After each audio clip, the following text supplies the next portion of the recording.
Hello there, welcome back to the channel where we talk about stuff happening in the VTuber world. And today we talk about the Vshojo Vtuber, Froot, who has released a Google Doc debunking past allegations against her. And this right here is the Google Doc that we will be covering here today. I'm sure many of you are aware that Froot is a part of the very popular VTuber agency Vshojo. And while Froot is very beloved by her friends, her fans, and many of the VTubers in the community, her reputation isn't exactly sparkly clean. Quite a few people hate Froot because she did certain things in the past. Many of them dislike Froot because she cheated on her ex-husband while he was away in the military. Froot has talked about this in the past as well. That's not the only thing Froot has done, but we won't be going through any of that today. If you want to know why people hate Froot, you can check out Depressed Nosagi's video about the Vshojo Vtuber. And now we take a look at Froot's Google Doc. We have Froot saying, "I want to share a piece of myself with you for a moment. All evidential screenshots were taken using Facebook's archive feature. You must read from the bottom up per screenshot.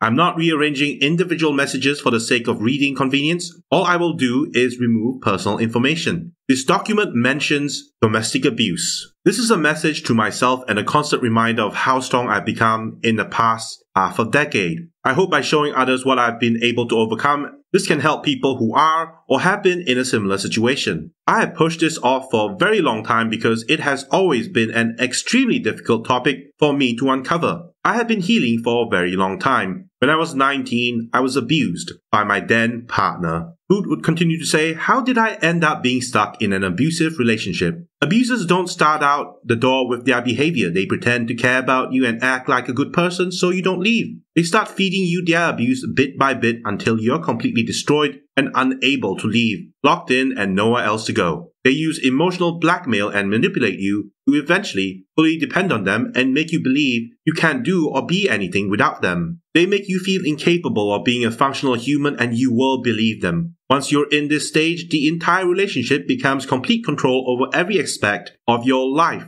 Who you talk to, who your friends are, what you wear, how you look, how you talk, your opinions, interests, and beliefs. Everything." Froot would continue her story about her ex-husband. "He would constantly degrade me, insult me, lie to me. I tried to leave him on numerous occasions, but he kept threatening to commit suicide and blame it on me. He emotionally blackmailed me, manipulated me, isolated me from my family, forced me to develop dependence on him. I didn't eat, I didn't wash, I wore the same pajamas for weeks. I didn't move out of my bed and I lived around trash. He caused me to become depressed, and I want to preface that I'm doing much better now." Okay, for the chat logs, blue is the ex-husband and green is Froot. So here Froot is saying in the chat conversations, the green profile is Froot and the blue profile is her ex-husband. I'm just going to say, I have read some parts of the document, and apparently Froot doesn't want to admit that he is or was her ex-husband. She considers him an ex-boyfriend rather than an ex-husband. You'll understand later on. Moving on, the airport sexual assault incident. I was on my way to America to see him. I had to stay overnight in an airport in Sweden. During my stay there, I was unfortunately sexually assaulted by a stranger. It was 1 a.m. and I had been traveling all day. I had no choice but to choose a bench to sleep on at the airport. I was already uneasy about it, but the fact that I saw many other people sleeping there made me feel a little bit safer. While I was sleeping, I woke up to a stranger sexually assaulting me. When this was happening, the only person I talked to was my ex, because as you know, at the time, I had nobody to go to other than him, since he isolated me away from my family. His response was not what I'd expect from someone in his position. I was 19 at the time, and I just thought this is how hard life is, and that I have to suck it up and deal with it, which is what he taught me, and is why I thought nothing of his response. And now we take a look at the Facebook conversations, which according to Froot, reads from bottom to top. These are the conversations Froot had with her ex-husband after she was molested at the airport. Remember, green is Froot and blue is boyfriend. We have Froot saying, "I'm really scared.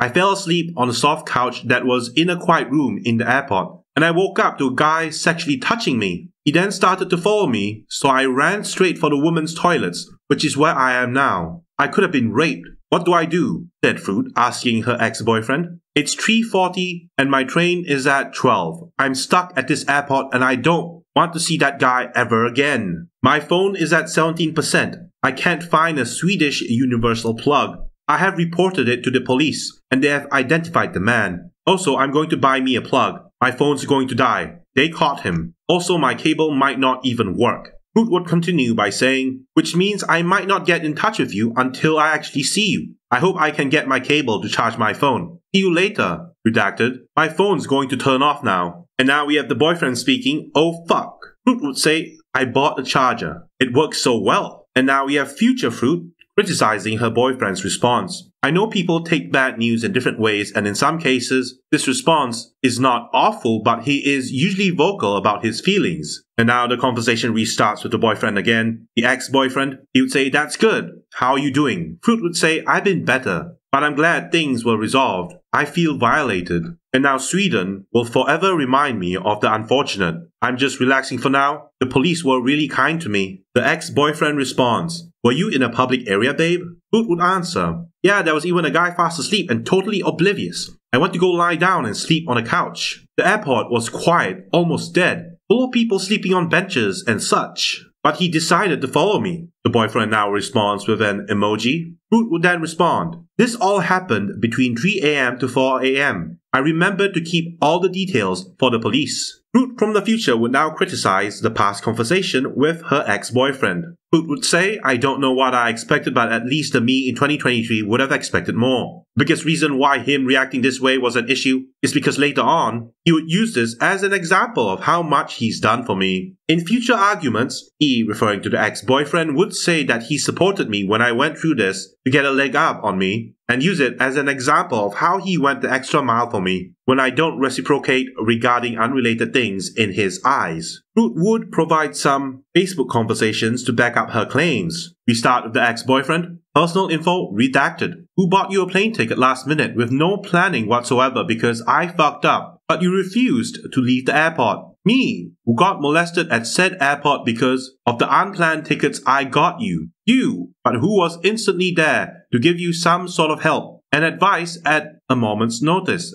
That's right, me, I can keep going on and on, but when I reverse the list to see what you've done for me, when you've been there for me, you know, to do your basic responsibilities as a wife. Let's see. This was from the year 2017. Froot's ex-boyfriend continues to speak. You stopped me from killing myself when I was divorcing you. You left your family just for me because of disagreements. You flew to America before I deployed. Those are notable things I remember. Now currently, I'm back to wanting to kill myself because you're not there for me. You won't be there if I need you on a moment's notice because apparently the internet is the ultimate barrier for you when it's never been one for me. The ex-husband would end by saying, back to wanting to divorce myself from you, referring to Froot. Froot from the future would now criticize these conversations with her ex-boyfriend. He's flexing about doing not even the bare minimum. Who got molested? You. Who was instantly there to give you support and advice? Me. Not instantly there, no advice, no support, just sad faces and blaming me for getting sexually assaulted by a stranger. Moving on, we have this. Made me choose between unconsented sex or getting cheated on. My ex was adamant on trying a form of sexual activity. I constantly said no. Even when he made jokes about it,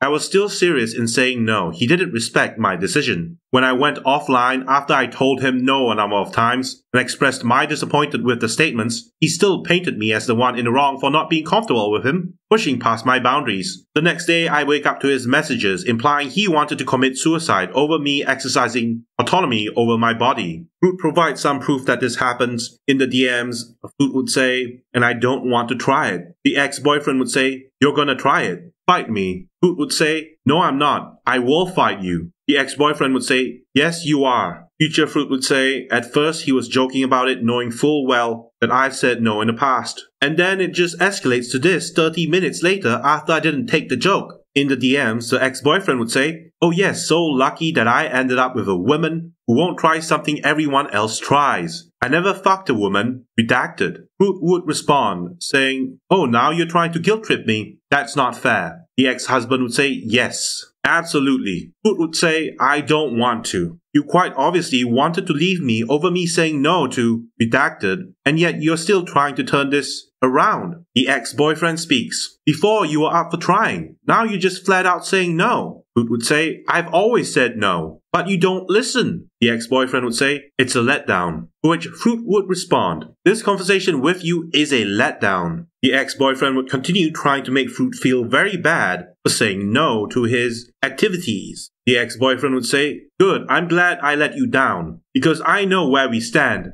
or how far you'd go for me versus how far I would go for you. Froot would push back by saying redacted is going somewhere for you, so I'm not allowed to say what I'm uncomfortable to do. The ex-boyfriend would say, you don't have to. Froot would say, God forbid you ever try to redacted me without my consent. Ex-boyfriend would say, but know that I won't die without trying it at least once. Froot from the future would criticize the past conversation, saying, maybe it'll be after you die. What does that even mean? And to him, he's implying me saying no to this one thing is the same as me saying no to absolutely everything else. The DMs continue. Froot would say, so you're going to fuck someone else then? The ex-husband would say, maybe at some point. Froot speaks. So what are you trying to say? The ex-boyfriend responds, maybe it will be after you die, but it's going to happen. Froot would say that you're going to drag this out for as long as possible until you decide to leave me. The ex-boyfriend would say, I just don't see the point of a relationship that doesn't try things they are uncomfortable with. If it ain't this, it can be something else one day. I forgot you're going to chicken out of that too, because you love not experiencing anything for yourself. Froot would respond, being scared is no joke. The ex-boyfriend says, it isn't, but at some point you need to have courage. Froot says, when I'm ready, on my terms. The ex-boyfriend says, if you're not going to die, what are you scared of? On your terms, nothing will ever happen. I wasn't aware you were such a baby. It's a wonder we managed to have sex. Froot would say it's not fair. Ex-boyfriend responds, considering how scared you were of nature W? You're right, it isn't. Society says we're forced to stick with one woman. Yet she won't support me in something she's not comfortable with. The ex-boyfriend would say, I would give you shit, but that's about it. Froot would say, right. You wouldn't say no, eh? The ex-boyfriend speaks. We are not equals, like I assumed we were. I will put my money where my mouth is. Froot would respond, but making me feel that I have to be forced to do something I'm completely uncomfortable with and stressed out about for the sake of this relationship that's okay to you? Froot from the future would now criticize this past conversation. We are not equal like we assumed we were. You never once saw me as an equal. If I was equal to you, then you would respect my boundaries, and when I say no, it means no. The Facebook conversations continue. Froot would say, you're fucked up. Ex-husband would say, telling you'll leave me because you cannot provide something I want. Froot would say, telling me you're going to cheat on me unless I do it. Ex-boyfriend would say, that's fucked. Froot responds, that's exactly what you just did to me. Quit pitting this around. You look like an absolute dickhole. And you do it too. I think this is the ex-boyfriend, because it cuts off. The conversation just cuts off. And now we return to the Facebook conversations. The ex-boyfriend would start by saying, you know what scares me? Being poor. Yet I don't mind being 2,000 in the hole, because I would do it for you. Froot would say, easy for you. The ex-husband would say, call it peer pressure, call it what you want, but you cannot provide. The Vshojo Vtuber from the future would now criticize the past conversations. Previously, I said the reason for me saying no, not that I had to give one, was because I was scared. Now he brings back the topic and uses it to make his own point about what he's scared of to compare himself to me. Make the thing he's scared about seem worse than what I'm scared of. This is how an abuser invalidates your views and guilts you into doing something you're not comfortable with. Now we have more Facebook conversations. The ex-husband would start by saying, yes, you are being selfish. Froot would say, so now you're throwing everything in here that's completely irrelevant. The ex-boyfriend would say, because if you won't give it up, you'll leave me. Froot would say, I'm not talking to you, I'm closing Facebook and getting on with my work. Go to bed. You've upset me. And now we have Froot weighing in on the situation, saying we went from him pressuring me into doing something I said no to multiple times and threatening to sleep with another woman if I don't agree to it,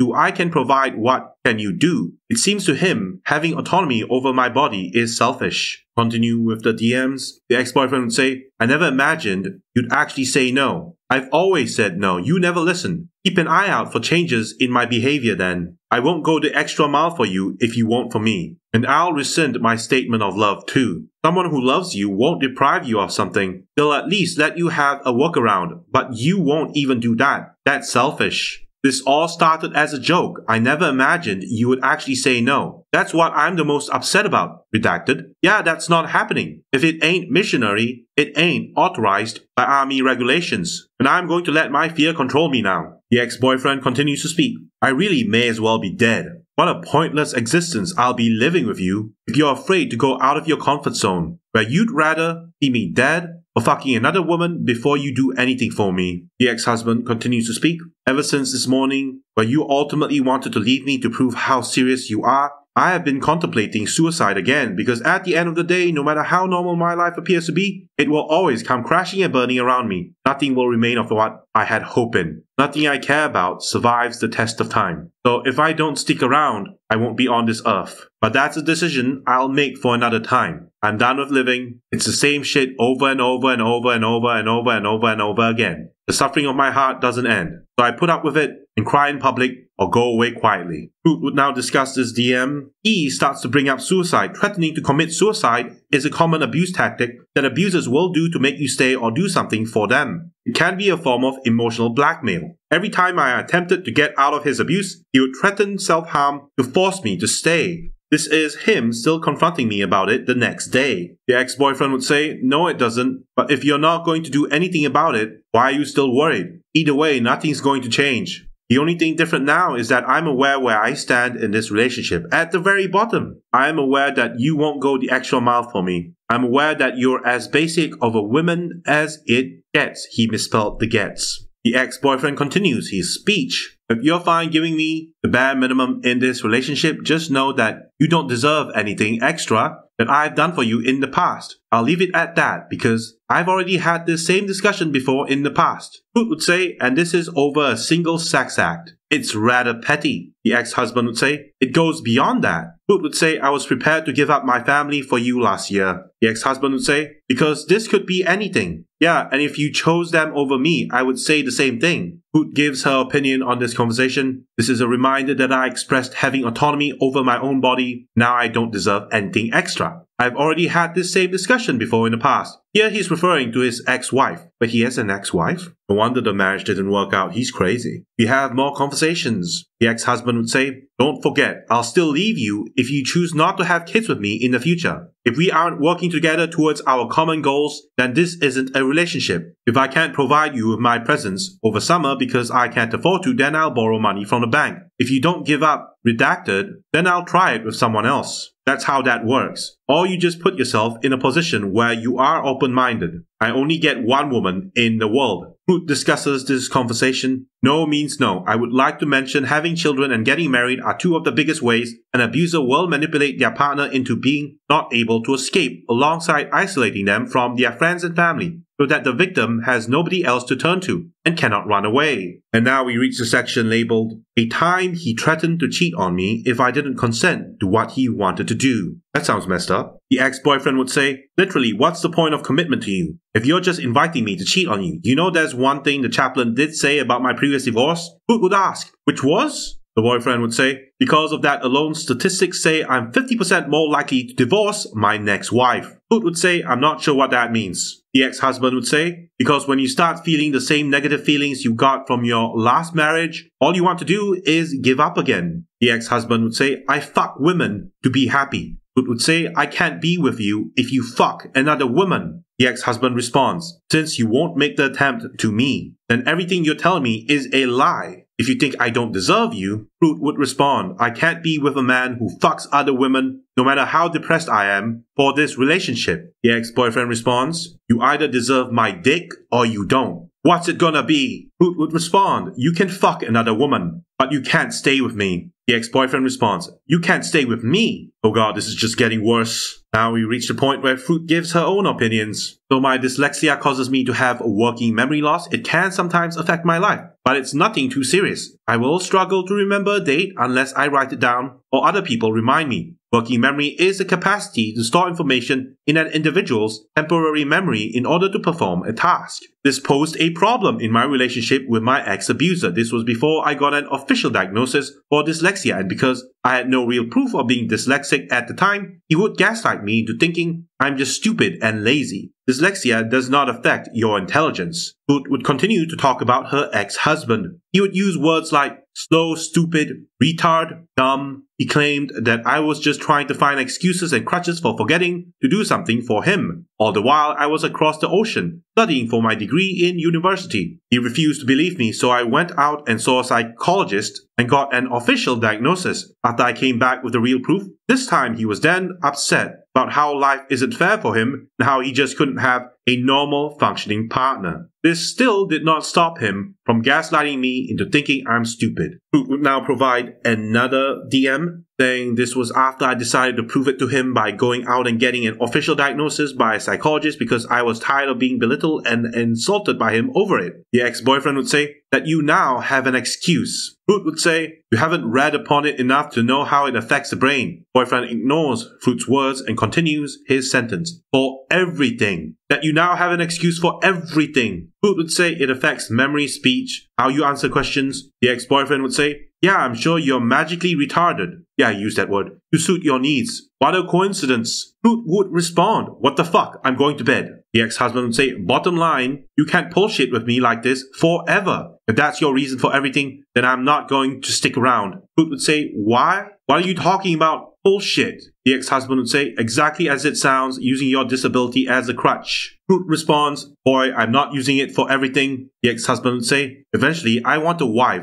who's competent. And if she struggles, at least she has the ability to admit she needs help, not blaming it on something. Froot would say, I'm not blaming anything on anyone. The ex-husband continues, then I don't know because you're dyslexic should cease from your vocabulary. Like you don't even give yourself a chance to think. You just immediately say, I don't know. Okay, more Facebook DMs. The ex-boyfriend is still speaking. Turns out that's just you as a person. On one hand, I don't like being lonely. On the other, we decided to commit our futures to each other and it seems you are unable to handle yourself. Therefore, I see a rocky future with you. That's why I'm not sure. Froot responds with this emoji response thing. The ex-boyfriend would say, I don't know what to do anymore except be mad at everything. Bad decisions. Ex-boyfriend would continue, life's not fair. Moving on. He didn't like that I watched an anime that depicted a gay couple. I had spent the day watching an anime called Citrus when it was released. It's just an innocent rom-com about two gay girls. I wanted to talk to my ex about it because I enjoyed the show. He had a complete homophobic tantrum about his disdain for me for watching anything even relating to the topic of LGBTQ. Froot would continue by saying, I've always been a fan of the Yuri genre in anime. I've drawn both attractive women and attractive men in my art previously. This has never been an issue prior with my ex, so I was shocked to see his reaction. He had the ex-boyfriend saying kind of not what I pictured. Froot would say, I don't even watch or binge Yuri anime. Citrus is an anime hyped out by everyone. I know, yet the only reason I watched it was because Crunchyroll promoted it. The ex-boyfriend would say, so you're going to simply follow the crowd? You're going to approve the fact that people think it's acceptable to have a mental disorder and find it amusing? Froot responds, the fuck? The ex-boyfriend says, did I confuse you? Or do I need to break this down further for you? The ex-husband would say, what's so confusing? Point it out. Froot would say, you're going to approve the fact that people think it's acceptable to have a mental disorder and find it amusing? The ex-husband responds, you think gay people are normal. And that's why you watch shit like Yuri. That's why you approve gay relationships. And you find it entertaining. To the normie ex-husband, I just want to tell you something. Not everyone cares about gay relationships. We just want to see hot girls kissing each other in anime. No one cares about the LGBTQ community. We just like Yuri, that's all. Holy shit. Why are normies always so judgmental? It's like you're bringing your own problems into our community. Froot would say, I don't see gayness as a mental disorder. I wasn't brought up that way. The ex-husband would say, show me on your body where the vagina from another woman is supposed to go. Froot would say, I see gayness and heteroness as people finding love in whoever they want to love. Ex-husband would say, yeah, and that's not the way nature created us. Froot responds, and what's that question supposed to even mean? The ex-husband continues to speak garbage. It means you're too blinded by emotions to realize how unscientific it is for people to be fucking gay. You're saying you would prefer me to find true love in a man when I eventually found it with you. Because I am not going to defy nature. Froot would say, most people don't jump into relationships with the intention of reproducing. You didn't date me solely for the reason of reproduction, did you? Ex-husband says, no, but if I can't have a child with you, it will end this relationship. Froot would say, what is the point you are trying to make right now? Ex-husband would say,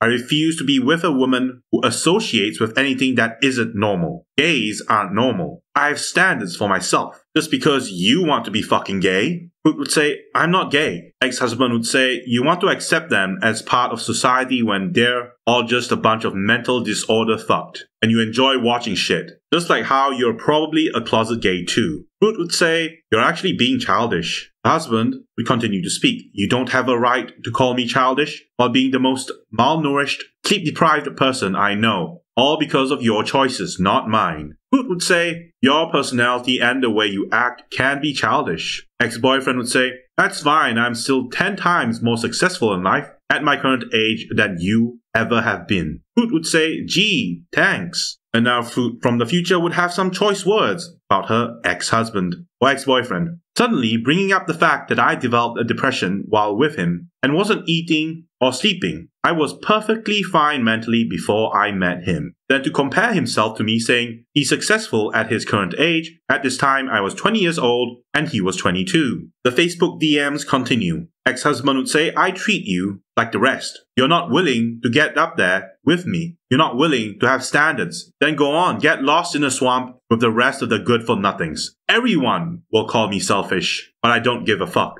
Froot would say, what the fuck? We have another Facebook DM with Froot saying, I promise not to mention anything that you consider degenerate that can threaten your career, meaning gay shit. Ex-husband would say, the video call ended. Froot would say, you're not a piece of shit. I can't breathe. Maybe I'll be better at relationships when I get out of this depressive hole that I'm stuck in. Froot would weigh in on the Facebook DMs. The screenshot is 2 hours later, after I'd just been dealing with verbal abuse for watching a Yuri anime referring to citrus, and I was at my breaking point. If I told him I disagreed with him, he would abuse me. If I didn't have the same views as him, he would abuse me. If I didn't give up and let him win because he saw me as a competition, he would continue to abuse me the next day. None of his abuse was working, and I still didn't give in. He later called me for 115 minutes. In here, 115 minutes. When he called me, he would victimize himself and act like his life is the worst to make me feel sorry for him. He would constantly call himself names and put himself down to me. Me saying, you're not a piece of shit is a response to him telling me something like,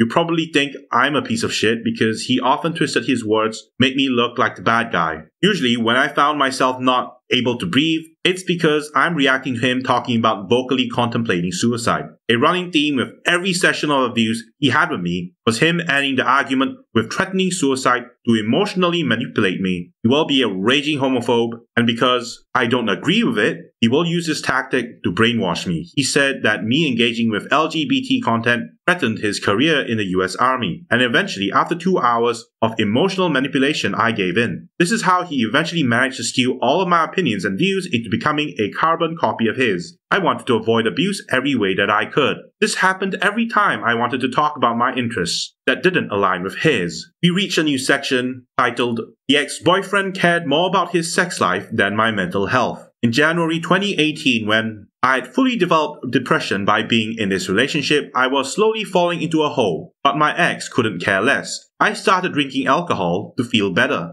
We have Froot saying, I'm still in that hole. Nothing has changed from the start of the year. We've already discussed this. Ex-boyfriend would say, you tell yourself that if it makes you feel any better. It won't change how I feel. All it shows is that being married means an end to your sex life eventually. Everyone says it, and now I'm experiencing it. It was a lot easier before you decided to be depressing. Ex-husband continues, you already know. I consider my sex life just as important as my love life. If one's withered away, I can't say I fully love you. Froot would say, I know. And now you reach a new section. The marriage. That whole thing wasn't a real marriage. There was no wedding, no ceremony, no dress, no vows. I was alone. I had been stripped away from my family, stripped away of my hobbies, my interests, my opinions, my confidence, my self-esteem. I had nothing left but him because he made sure of that. He made me choose between him and my family and made me scared to think for myself. I had no one. I traveled alone for the first time to America at the age of 19. And it was at his home when I had nowhere to go and no way of getting myself home when he asked me to marry him. I didn't want to, but I also didn't want to know what was going to happen if I said no. So I pressured myself into saying yes on the spot. My family hated me, I hated me. He made me believe I was incapable of living without him. He molded me into his pocket housewife. I never wanted any of this. I had only been dating him for less than a year at that point. I didn't want to have to deal with whatever happened if I refused,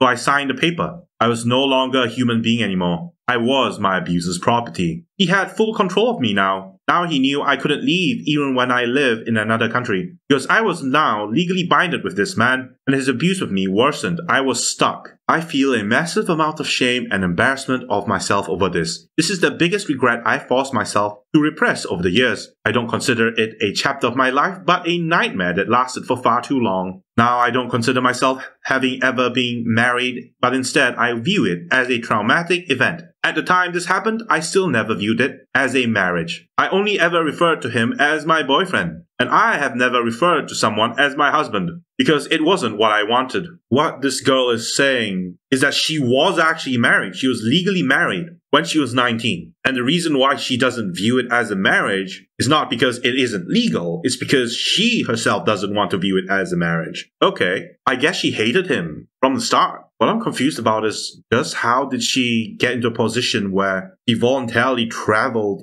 out of her own country into another country to be with a guy when she's 19? Something's not adding up here. Did the ex-husband have so much riz that he just managed to convince her to leave her family just for him? It's really confusing. Anyway, he, referring to the ex-husband, used me. In the US Army, you are required to live in the barracks on base. If you marry and have a family, you can move out of the barracks off base and have your own house. He used me so he could keep the house he acquired by marrying his ex-wife. I didn't live with him. Everything in that house was his. He lived by himself in a comfortable life in that house alone. He just exploited me for his personal gain. I was never in the picture, just a checkbox on a list. During this time when it was supposed to be an overseas vacation to go and see him, he turned me into a housewife, demanding me to make his lunch every single day the exact way that he wanted it, making me do his chores in a house that I don't live in. And if I messed up even a little bit, he would shout at me and insult me until leaving me alone to deal with what he had just given me, taking out all of his frustrations at work on me. So they aren't even living together. That's why the problem started festering. We reached a new section titled, I wasn't allowed to have friends. Froot begins her story. When I was living in my student house with the 6 other uni students, they liked to throw house parties in our house. After all, it was a very large house with 7 bedrooms and 2 bathrooms. The parties were just your average university young people party, but everyone who attended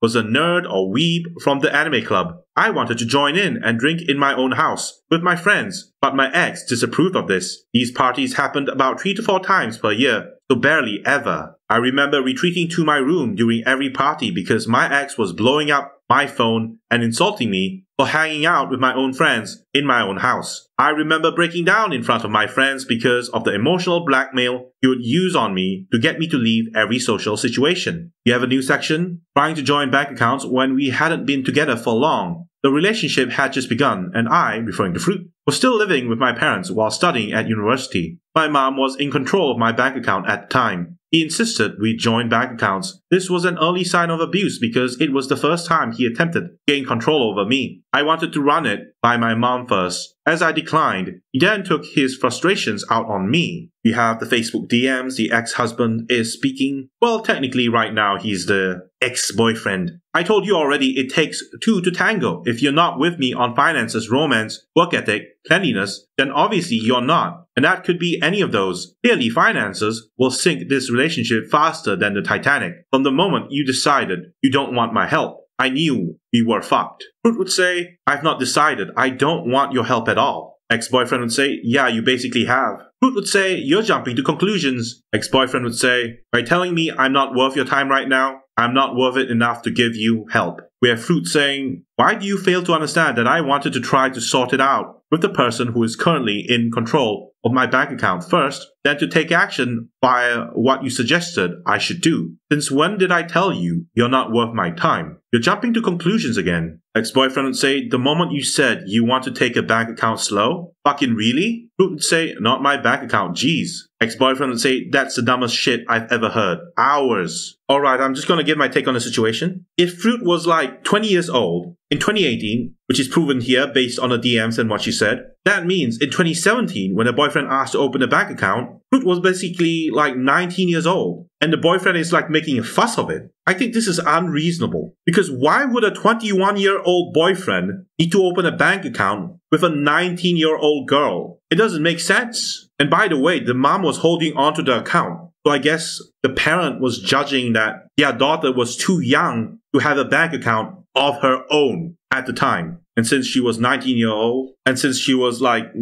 old, I don't think she needed a bank account at all. So the boyfriend was needlessly being aggressive over this silly little thing. Okay, we have Froot saying, my mom saw our conversation. I'll tell you what she told me though. She said that you are controlling. It will get worse the longer our relationship progresses. She doesn't want to see me take shit from you and constantly trying to defend myself. It's bullying, as I've told you in previous arguments, and that people like you never change. She doesn't want me to be in a controlling relationship like this and constantly living in the shadow of your ex-wife as you compare me to her. She's not letting me go to America anymore because now she's worried about what you might do to me if we were to have an argument like this in person. She said that this is a form of domestic abuse and that no man should treat me like this. For the relationship to work, we have to respect one another. We have to approach each other as equals because what she sees is empowerment. The ex-boyfriend says, I'm not gonna bother then. Froot would say, that's what I got this morning. Ex-boyfriend would say, because at the moment I don't see as equal. And quite honestly, I'm tired of people not giving me their 100% effort. Yeah, I may have gotten out of hand yesterday, but you are being as dense as a brick wall. Froot from the future weighs in. He noticed how my mom got in the way of his plan, so after this, he manipulated me into choosing him over her and making me cut off communication with her and made her look like the bad guy to me. My relationship with my mom never fully resolved after this entire thing. Verbal abuse over leaving my computer to go make noodles. What a title. Context. This is one of my many examples I have of his abusive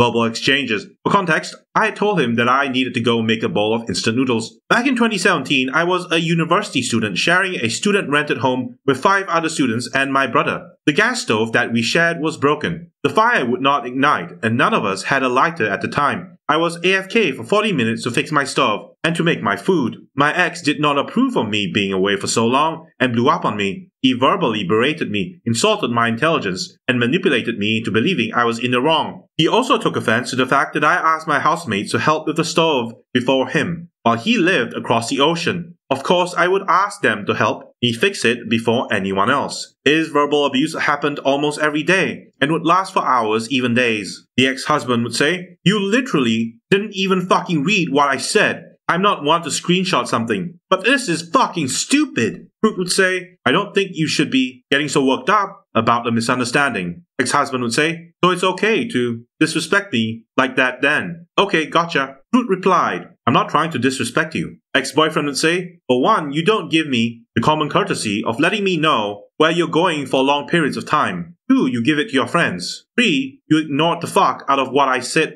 to you. Ex-boyfriend continues to speak, right up your ass. Froot would say, well, calm your tits. Ex-boyfriend would say, douchebag, you didn't even read what I had to say, case and point, so that's why I'm so worked up. Froot would say, and nasty apparently. Ex-boyfriend would say, because just cause I'm yours doesn't mean you can fucking not give me common courtesy when you have time for others, but not for me. We have Froot saying, everything's going fine. Ex-boyfriend would say, have you fucking forgotten that is a terrorist threat in your nation? Froot would say, it has been for over a week. Ex-boyfriend would say, or are you blind? There are a million different things that can go wrong. Someone could break in. You could accidentally hurt yourself, trip and fall. So many fucking things. And I don't even know where you'd be to let someone know to get help. Froot would say, well, I'm sorry you worried about me. Future Froot would weigh in, saying, if you're worried about someone, you don't berate their intelligence and insult them. The Facebook DMs continue. Ex-boyfriend saying, so you don't care. Froot would say, I should have messaged you, but I was more concerned about the fact that I couldn't cook anything. I do care. What the fuck? How the fuck you get a don't care from a I'm sorry? Ex-boyfriend would say, why the fuck you sorry? I'm worrying about you. Froot would say, because I didn't mean for you to get worried. Jeez.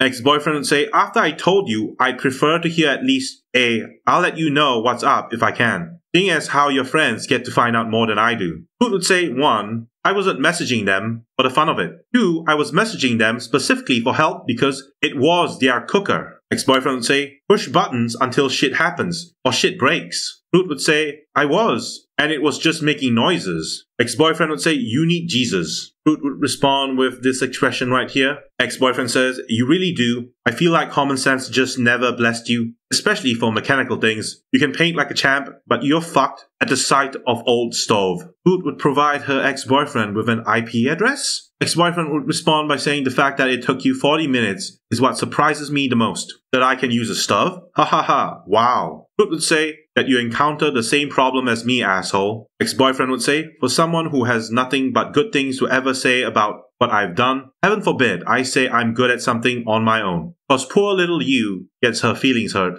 Froot would say, well, here's the thing. Whenever we get into a conversation about the fact that I can't or struggle to do something, you're always saying how you're fucking better. It's not a one-time thing at all. Ex-boyfriend would say, perhaps I am. Froot responds saying, cause you like to look better than everyone else. Ex-boyfriend would say, perhaps I like it when you come to me for help, so you don't waste 40 minutes of your life playing the fool. Froot would say, well, I did. Ex-boyfriend would say, no you didn't. Froot would say, along with the video. Ex-boyfriend responds, send me a video with no description. Besides, why the fuck you coming to me for help after you ignored me for 40 minutes? Only to tell me you couldn't figure out a fucking stove. But you could ask your friend, can't explain something to you apparently. We have Froot saying, actually, I'm stood here trying to get the gas cooker to work. Because it's old-fashioned. I'm doing what everyone told me, but it's not igniting. Ex-boyfriend would say, yeah, and you expected me to just up and help you after you blatantly ignored me over a stupid stove. Froot from the future would weigh in. He seemed to really want to help me out with my issue, so I sent him a video of my stove not working, and he used that as an opportunity to take control of the situation by choosing to not help me after all. More Facebook DMs. Froot would say, I asked my friend because it's his fucking stove. Ex-boyfriend would say, stoves are all the same. But oh fucking well, your dumbass still wasted a lot of time when you couldn't figure it out. At least get a lighter and turn on the stove manually. If you couldn't figure out the igniter, why would you waste so much time? But oh fucking well, yes, everything will be a struggle with you. Froot would say, Froot from the future would say, my stove was already fixed and I had already cooked my food by this time in the conversation. Because I had my housemates to help. Since they also own and share the stove, there were a total of 6 people in the house I lived with, who I could go to first to help fix any appliance at the house before getting online to ask my ex. Facebook DMs again. Ex-boyfriend says, what? Froot would say, you always generalize things, and I don't like that one bit. Ex-boyfriend says, this wouldn't be the first time you couldn't figure out something so simple. I'm only generalizing, basing things off experience with you. Froot would respond, like one of two things. Ex-boyfriend said, I won't always be at home to help you. Heaven forbid. I'm away at work, and you can't even turn on a vacuum or something. Froot would say, from the future, my stove was literally broken, and he equates that to me being incapable of using any in-house appliances. With the ex-boyfriend saying, and I worry for you, because the struggle's gonna be real when I have to have a hand in it. And explain to me this though. How can you micromanage 200 layers on a canvas, but your brain can't process 6 switches/knobs? Froot would say, yep, you're ignorant as fuck. Ex-boyfriend would say, no, go on, Miss Slow One, tell me. Froot would say, I'm done talking to you. Ex-boyfriend says, how can you process so much information, but 6 knobs evades you? With the ex-boyfriend chiming in, for many adults with dyslexia, it is issues with short-term memory and speed of processing that are more frustrating than issues with reading or spelling. When these difficulties are more severe, they can cause problems with keeping track of conversations, following instructions, expressing a point of view. Well, you suck at following instructions, expressing yourself, and keeping track of what I said. Brad, you're dyslexic, but you still use that as a crutch, so that makes you a douche. Froot would say, I'm not using it as a fucking crutch. How many times do I have to stress this to you? Ex-boyfriend would say, well, never mention it to me. I don't need to remind you about my hip. Froot would say, not once have I said, it's dyslexia's fault. Boyfriend says, I don't need to hear about your problem every fucking time. Froot would say, I fucking have to with your ignorant ass. Ex-boyfriend says, I love how you hate assuming. As you call me names and assumptions. Okay, we return to the Google Doc. Froot would say he noticed how I was right in saying I never blamed it on dyslexia and decided to move the focal point of the conversation to me calling him ignorant when I said it earlier in the conversation before. He will always insult me, but I will call him out on something or insult him back, and he suddenly gets offended. It felt like he purposefully prodded and poked me to get me to insult him back, so he had more of a reason to treat me like garbage. Guys, after reading all these DMs, we are more than halfway through, and I just get the feeling that I want to say something that's been bugging me for a while now. I think this was a failed marriage from the start. How the hell did they even get married? Throughout all these DMs, there is one reoccurring theme, and that is failed marriage. This marriage was doomed to fail from the start. These two hate each other. Alright, let's go back to the Facebook DMs before I go on a tangent again. Ex-boyfriend says, 10-10 would marry. Froot would say, what assumption? Ex-boyfriend says, ignorant as that one. Froot would say, the fact that you don't even take the dyslexia thing into account with me is called being ignorant. Ex-boyfriend says, I do. Froot continues to say, it's not as simple calling me stupid though, is it? No. Ex-boyfriend says, it is, it was, and that's all it ever will be. Something simple. But is that hard to understand? I need to inform you that you're dyslexic. You tracking. And here we have future Froot saying he starts to mock me like a bully. Ex-boyfriend continues, was that clear enough? Or should I tell you again? I don't need a reminder. Still the ex-boyfriend saying, you simply do not care enough about how I feel. Did I tell you that I'm done being patient with you? Froot would say, you never were patient with me. Ex-boyfriend says, and I'm telling you, all the shit I dislike about you doing to me. Oh, if only you knew the half of it. I still stuck around with you, did I not? You have the ex-boyfriend saying, when all I wanted was to be rid of you, when you didn't want to move out. That's called patience, tolerance. Froot would say, be rid of me? Ex-boyfriend says, in case you were unaware, you had the prospect of being problematic. That's why I told you I was going to leave you. Or did you forget already? We have Froot saying, I prefer not to think about it.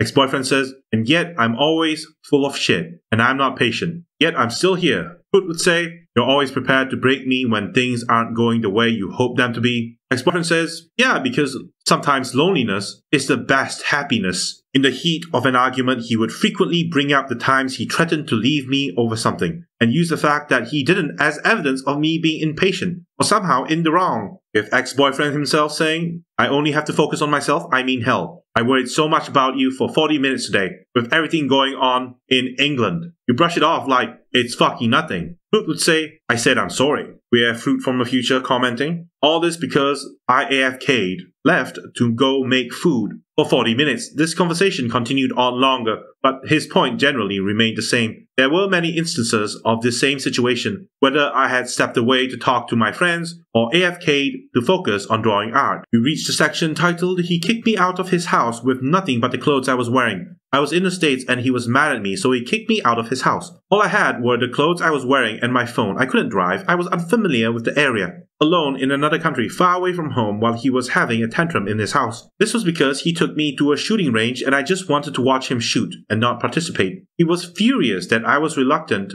to shoot his gun and refused to speak to me for days. He embarrassed me in public, in front of his friends, over something so minor. Since this happened in person, the screenshots are from after the fact when we talked about it. More Facebook DMs, Froot would say, but the entire 2 years have been something I associate to be negative memories now. Ex-boyfriend says, there are so many positive memories too though. Froot would say, I had nobody to go to in America. No family, no friends. You can't even drive. We had an argument and you kicked me out of your house. Ex-boyfriend says, I don't know what I was doing. Froot would say, that's just you. Redacted. I honestly thought we had resolved the issue after I'd done that to you. Froot would say, whether the issue was resolved regardless, you forced me out of your house. I don't think that's the correct way to treat a situation. Ex-boyfriend says, I made a mistake, and you are correct. I'm only human. We all make mistakes. Froot continues her Google Doc by saying, here is one of the many examples of how he found a way to make sure there is never a right way for me to do something for him, that I will always be in the wrong. When I lived with 6 other students in a shared accommodation, we would often hang out in each other's rooms to chat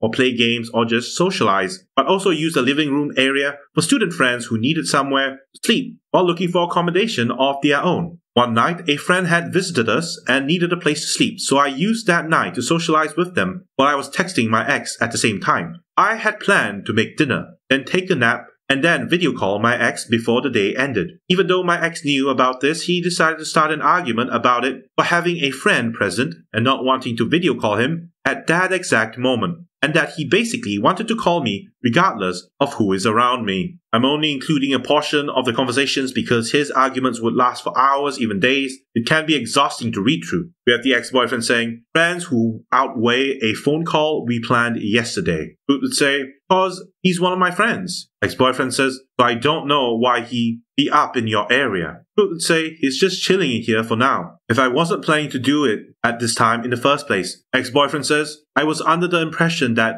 you would finally be able to call me free of interference from your mother. Now a friend is what stops you now. Guess I'll just stay silent when I'm in public with you. Froot would say, you've totally misinterpreted this. Ex-boyfriend says, no, you gave me a bullshit excuse. Froot says, I gave you no excuse. Ex-boyfriend says, was that because someone was in front of you? That's why you can't call? It's sad. Froot would say, I wasn't gonna call you at this point regardless. You have the ex-boyfriend saying, because here I am thinking I can't talk to you when your friends are there. So much for showing off your boyfriend, as you've told me before. A couple days later, I started doing just that, calling him even when my friends were with me. He then had a problem with me for not respecting his privacy and got offended when I told him that my friend said his voice sounded cool for voice acting. When I don't call him in front of my friends, he doesn't like it. When I do call him in front of my friends, he doesn't like it. Abusers will always make you lose in every situation. We have Froot saying, friends redacted and redacted said, you have an amazing voice. You have a voice great for voice acting. Boyfriend says, Froot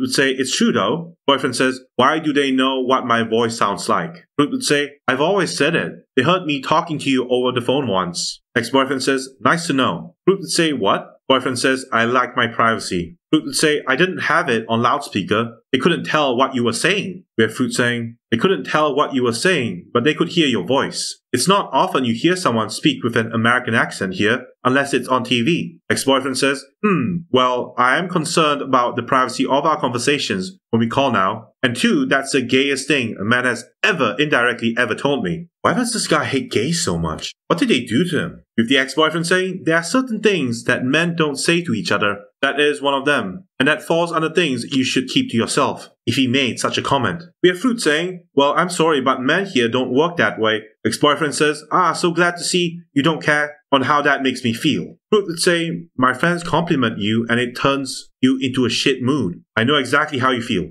Ex-boyfriend says, it's kind of fucking creepy to be told that. Like it's nothing. We reach a new section. He asked me to put on makeup when we video called because I wasn't pretty enough without it. I was comfortable enough to be my human self around him before this, not wearing makeup, wearing PJs, not doing my hair. He would often call me ugly when I did this. There was a time when he was around his friends and wanted to do a video call to me, but I wasn't wearing makeup and I was wearing a dressing gown. I had just gotten out of bed. Told me to go put on makeup because I wasn't pretty enough for him. We have a Discord screenshot of Apricot, basically Froot, saying, redacted, referring to the ex-boyfriend, has really high standards, told me to put makeup on when we video called. Cause he wanted to talk to the pretty me. This screenshot is me venting to my brother about it. My brother heard everything my ex was putting me through when I was able to reconnect with him after my ex cut me off from him. Another time, he said I looked stupid and pulled weird faces when I was working on art commissions while video calling him. He just often made unsavory comments about my looks. It damaged my view of myself personally, permanently. The depression in this situation caused me to experience recurring sleep paralysis. And sometimes I saw hallucinations in the room I confined myself in. After he manipulated me into feeling like I can't live without him, he broke up with me every time things didn't go his way to mess with my emotions and forced me to change for him. I was in a spiraling loop of negative feelings. We have a Facebook DM saying, you're fucking single now from the boyfriend. And we have a Discord screenshot as well, where Froot is saying, well, redacted